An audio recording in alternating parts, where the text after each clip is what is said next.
이번 시간은요, 위험부담입니다. 위험부담 28페이지죠. 자, 위험부담에서는요, 29페이지 가보시면요, 위험부담은 의의가 있죠. 위험부담이란 해가지고 제일 위에 동그라미 2번이 있습니다. 쌍무계약에 의해서 발생한 일방의 채무가 그 채무를 부담하고 있는 채무자의 책임 없는 사유로 인해서 후발적 불능이 발생했을 때, 그러면 후발적 불능이 생겼으니까 책임 없는 사유니까 그 채무자, 당해 채무자의 채무는 소멸해버리죠. 채무가 소멸해버려요. 자, 채무가 소멸했다. 그러면 상대방 채무는 어떻게 되냐 이 말이죠. 즉 상대방의 반대급부 채무, 반대로 급부해야 할 채무는 이게 존재하냐 존재하지 않냐라는 문제가 발생하는 거죠. 이걸 위험부담의 문제라 그래요. 이게요. 자, 그래서요, 위험부담의 문제가 발생하는 근거는요, 이 문제가 발생하는 것은 어떤 때 발생하냐 하면 다음과 같은 세 가지 요건입니다. 첫 번째, 쌍무계약을 체결했어야 돼요. 쌍무계약했어요. 그러면 쌍무계약했으니까 뭐예요? 대가적 채무가 발생하는 거죠. 대가적 채무가 성립해요. 자, 그런데 말입니다.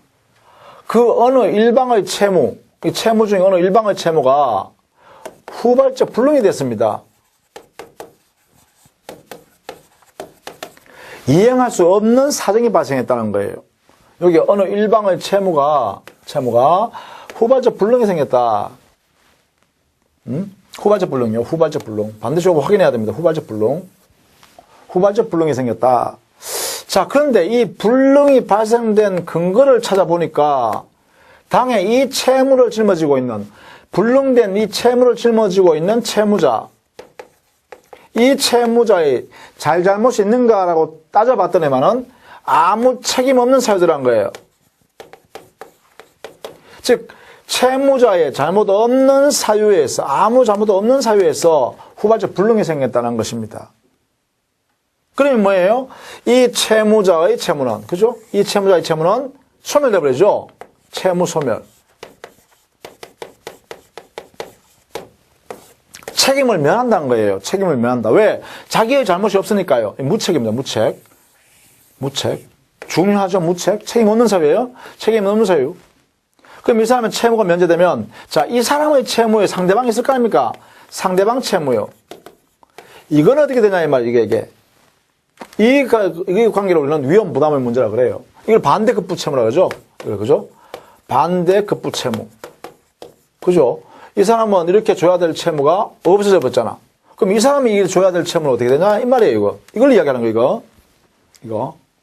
만약에 이거 지급해야 된다 그러면 이 사람이 손해보는 거고, 손실보는 거고요. 왜? 이건 없어져 버렸잖아. 그죠? 이 사람은 손해보는 거죠. 손실보는 거예요. 만약에 이걸 받을 수 있다고 해버리면 이 사람은 이익이 되지만 이 사람은 손실보는 거죠, 당연히. 그렇죠? 그런데 만약에 이거 받을 수 없다 그러면 어떻게 되나요? 여기는 이 사람이, 채무자가 이거 못 받는다 그러면 어떻게 되나요? 그럼 이것도 소멸하는 거죠. 이게 소멸하면 누가 손해보나요? 손실은? 이 사람은 뭐예요? 안 받고 안 주니까 이 사람 손해 없죠. 손실이 없어요, 이 사람은. 손실이 없는데. 그런데 문제는 이 사람은 자기가 줘야 될 물건이 없어져 버렸잖아요, 이거. 후발적 불능돼서 없어져 버렸잖아요, 이 사람은. 이 사람이 가지고 있던 물건이 없어져 버리면 이 손실은 누가 보는 거예요? 얘한테 돈 못 받으니까 이 사람이 손실 보는 거죠. 그렇죠? 이 사람이 손실 본다, 이 말이에요.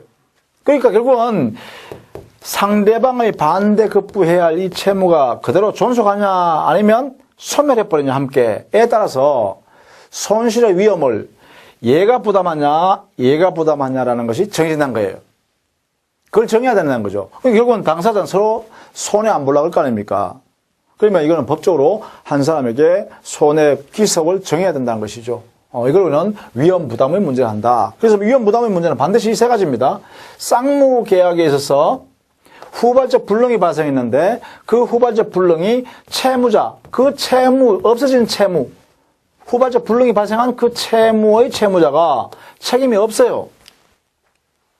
그때 상대방 채무는 어떻게 되냐? 요 문제입니다. 요거 존중하냐, 소멸하냐 이 말이죠. 그러니까 뭐예요? 결연성의 문제예요. 결연성. 어떤 결연성?